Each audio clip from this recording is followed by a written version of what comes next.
When a person listens to a lecture or to a video, automatically he listens to only half and understand the quarter, and comments double.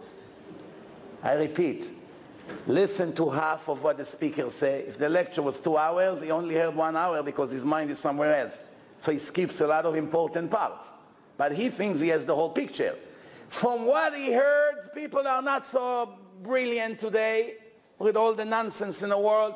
From what he heard, which is already half, he understood half. So now he only knows a quarter from the whole picture. And now in the internet, all day, WhatsApp, murdering people. He doesn't know all the details. Why don't you go and clarify? Why don't you go and ask? Everything can be clarified today. You say this, you didn't say that, why did you say this, what did you mean? You can talk to people. I promise you that 99% of the bad comments in the world against anyone, I'm not talking necessarily rabbis, against anyone, or even on the news, 99% of the comments are lies. They're based on false information.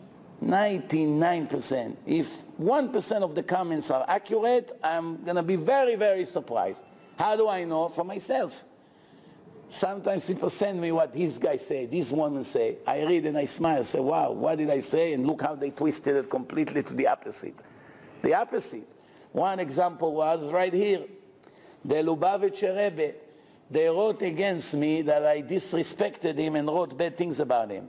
If they only check for 1 minute, they see over the years that I brought stories about him at least 100 times. And I praised him very much in my lectures. And I say that he built an empire in a world which is something that is deserve a great admiration. And not only that, in my Facebook page, I don't think there's a day I don't put 1 or 2 posts from his books. I have many of his books in my house. I only say that I feel bad for him that some of his followers made him a god. I promise you he feels worse about it than me in his next world. I promise you. There's no question in my mind. No holy rabbi would like people to make him into a god or into something that he wasn't. There's one thing to be a very, very holy, righteous person, which you have to admire and to respect and to love and to appreciate. And that's all the tzaddikim and all the great leaders, Baruch Hashem, we had plenty over the years. There's one thing to say certain things that is against the 13 principles of Judaism. Now, let's say you disagree with me. You have your own Torah. I don't know, you have your own books, whatever the case is. Is this the first disagreement in life? Big deal. So we had people who learn in Yeshivat Porat Yosef, Rav Ovadia Yosef, Rav Ben Zion Abba Shaul, learn for years together Chevruta. Almost every issue in halakha, they disagree with each other.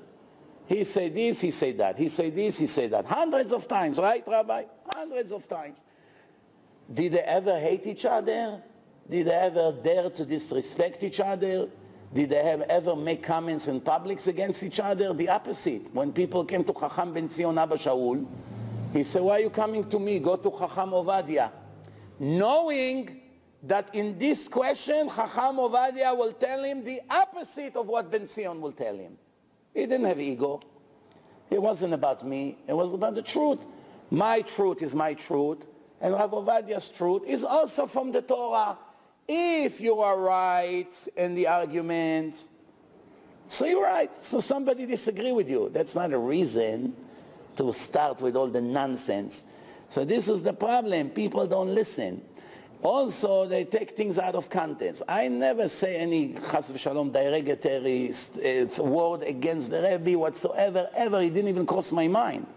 Not only that, I went to him twice in my life. And in one time that I went to him, he gave dollars to all the people. I don't know what he saw in me, but he gave me a silver coin, which I still have until today. And someone offered me more than $3,000 for it, a Chabadnik, when he heard it. And I still kept it. So if I disrespected the Rebbe or I didn't think it's important enough, I would make the $3,500, no? Right? If you hold something that somebody that you disrespect, you have it in your hand, what do you need it for? So the opposite, the fact that I still kept it in my wallet all these years, so many years, obviously it means something, no?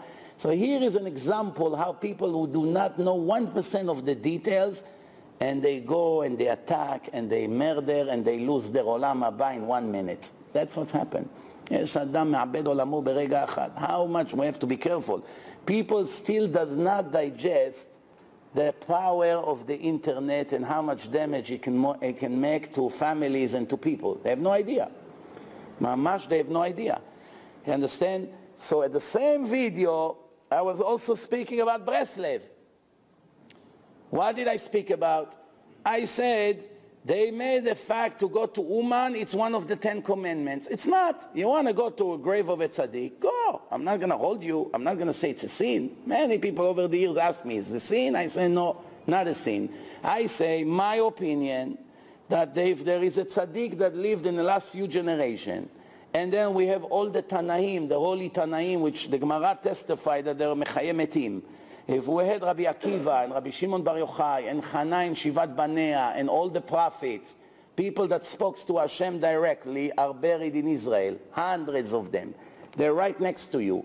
Why would you leave all of them and go to any holy rabbi, any, I repeat, any, nothing personal against anyone, any holy rabbi, to go to his grave far away on the other side of the world, spend money, be without your family in Rosh Hashanah, which is a holiday and the Judgment Day, when you have Rabbi Shimon Bar Yochai or Rabbi Akiva and this. You disagree with me? Fine. But why do you need to get angry? Why? Is that meaning that we disrespect your Rebbe? Did we ever say it's not holy? Did we ever say it's not righteous? What are you making up stories? People cannot hear the truth once their ego is involved. There's nothing about the truth. It's all about ego. Oh, yeah? You disrespect him like I respect him. He's not your rabbi like he's my rabbi. You done.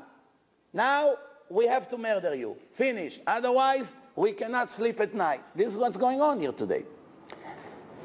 It's everywhere you go. Everywhere you go, these things happening. The politics. This is not what Hashem wants.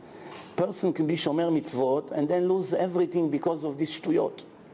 First of all, when a person makes comments against anybody that teach Torah on WhatsApp, on Facebook, show me one thing that he gained.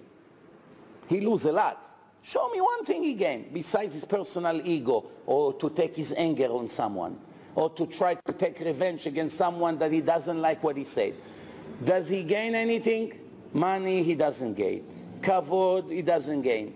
Hashem doesn't love him more, and he perhaps lost his olam haba this minute. It's no joke. המלבין פני חברו ברבים, אין לו חלק לעולם הבא.